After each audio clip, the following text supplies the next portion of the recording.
naman yung place. So, I think okay na to for the event.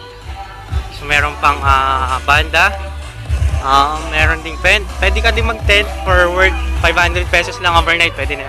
The beach is okay. The sands are fairly good naman. So, okay na. So, ayun. Unlike yung isa kaninang napuntahan ko is talagang public and talagang mabaho. This place is much better. And I think mas okay siya. Saan kayo sa kabila doon? Ano kayong place yung sa kabila? Mukhang malinis din dun eh.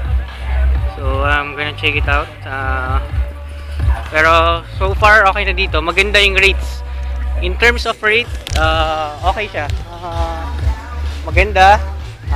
Competitive and I think pwede. So, see you. Bye-bye.